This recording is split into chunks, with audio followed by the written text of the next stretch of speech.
Welcome to Books on Air, the podcast that tells the story behind the book. It includes insights from authors about how they compose their work, what inspires them, and what they hope you'll take away from their book. Here's your host for this episode of Books on Air, Suzanne Harris.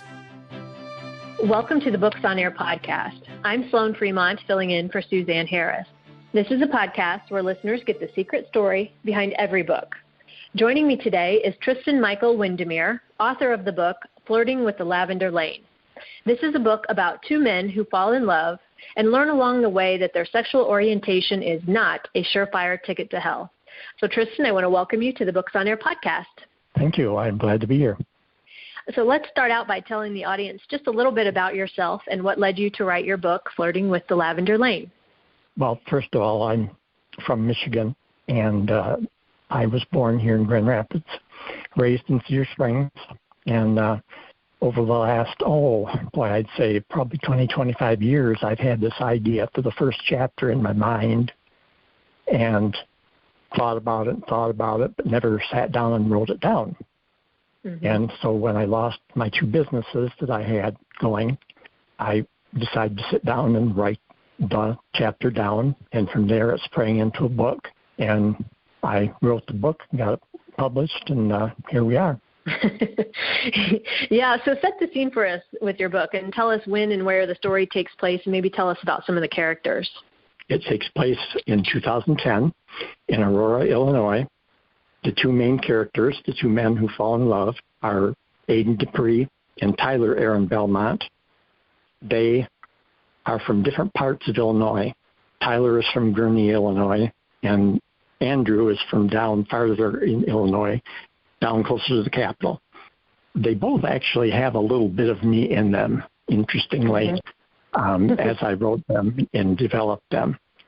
Anything from their favorite salad to other little things in there that are similar. But those are the two main characters, and they're involved are many characters along the way that they run into. Andrew works at a full-service lounge where people can come in and pay and have sex with the waitresses and waiters if they want. So that part is definitely fictional. But in the process, Tyler needs to get a job, and he comes down from Gurnee to Aurora, where he gets a job over the internet, and he ends up moving in with Aidan, or I keep saying Aidan because that's his nickname. It's Andrew, but Aidan is his nickname. So he moves in with Andrew, and they begin to develop this love relationship. And Tyler goes to church in Aurora, too, on a regular basis. But there's this conflict for Tyler between his Christian beliefs and between homosexuality. Mm-hmm. And, of course, there's that conflict in society as well, as we know currently. So there's those conflicts going on around about and how people discriminate and argue and nitpick and treat each other because of the homosexual issue. Mm-hmm. Yeah, and I thought that was a very interesting point in your book. As you said, obviously relevant today too, and really the impact that religion has, and what that means when maybe someone, does something that the church doesn't necessarily agree with in all ways. How was that in your book? How was that? Does he work through it? Is that something that you've experienced that you wanted to write about, or can you tell us a little bit more about it? Well, the book is the first in a series. So this particular book doesn't resolve all issues, but it does make some points about God creating everything and everyone, including homosexuals. And it is moving toward the sharing that I have, or the idea that I have, that the church has been rejecting people they should be opening their arms to and loving, not hating. Mm-hmm. And I think over the years the church has literally developed a phobia, a hatred toward homosexuals that is wrong. And so through the book, book series, they're going to develop that idea. But the first book develops part of it and gets it started and gets the groundwork going. Yeah, I always find that religion such an interesting thing because it seems like they can pick and choose the topic and decide how they want to do, and then sometimes it's they're talking out of both sides of their mouth with right. what they say you should believe, but then what they actually do. That's always very right. interesting. So let's get back to do you write about other struggles that the characters face in the book? Oh, yeah. Andrew has trouble at work and has some issues that come up. He almost gets gang raped. Tyler at church runs into some people that are going to be recurring characters and runs into some bias right away because of where he lives, has a bad reputation in the apartment building with Andrew. So, yeah, there are all sorts of little conflicts here and there that develop. And there's one recurring character also I'll mention, Landon Whitmore. And I don't come right out and say he's an angel, but every time he appears or comes around, strange things happen. And he's talking to the two characters about the homosexual issue without judgment at this point, and trying to feel them out as to why they feel the way they do and so forth. So he helps draw the points out that they're trying to make. Mm-hmm. And so tell us a little bit more in your book. What are some of your favorite parts that you got to write about, or maybe some of the issues that you feel like are misunderstood or that you wanted people to know more about? Is there anything like that you expressed throughout your book? Well, one thing that I wanted to point out is that, some people say, well, homosexuals are that way because they're stupid. And that is the furthest thing from the truth.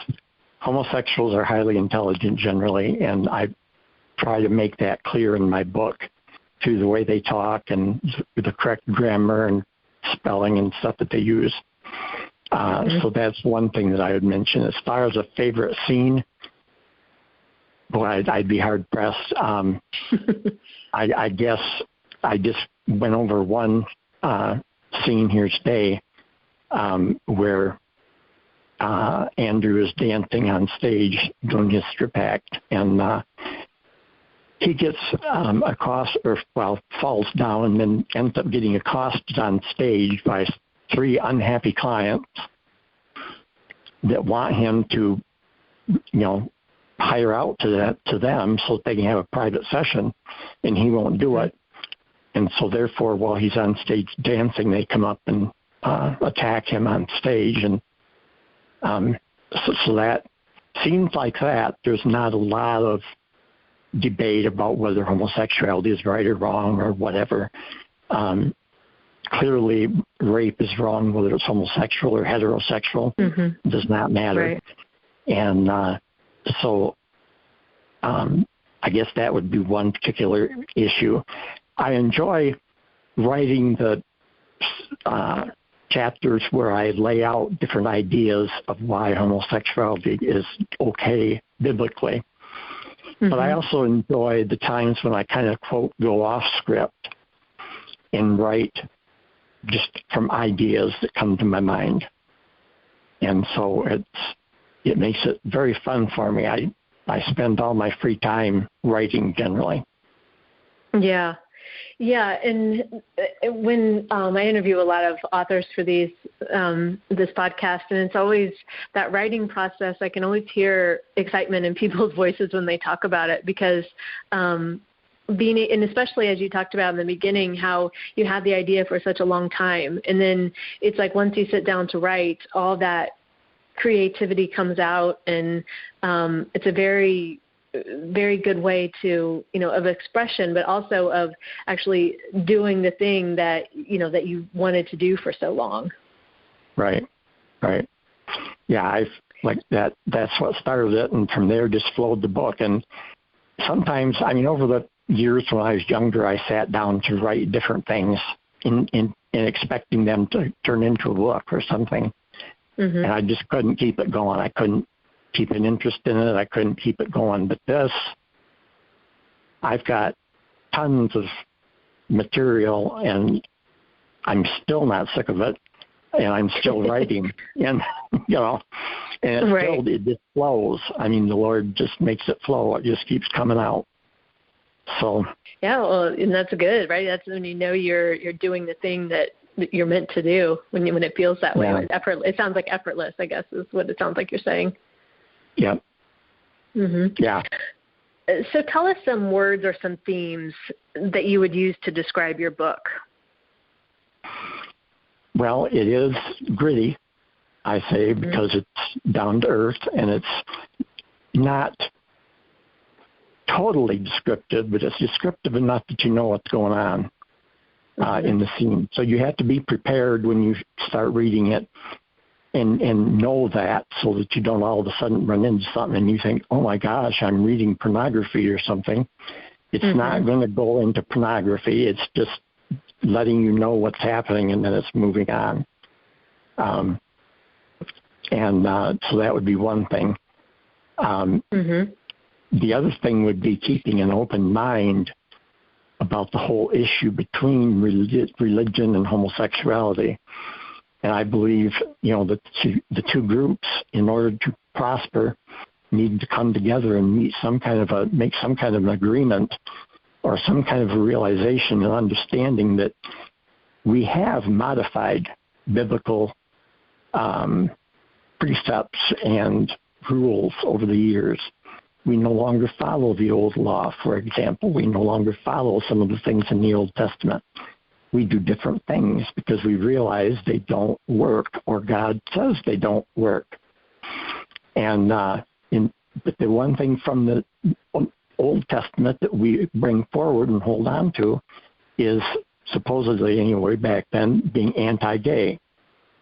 And I want the church to realize that when those things were written, when those passages were written that supposedly go against homosexuality, they were going against homosexuality as far as rape, having sex with children, raping soldiers after defeating them in battle, things like that were happening in the past in Roman society and in societies around Israel.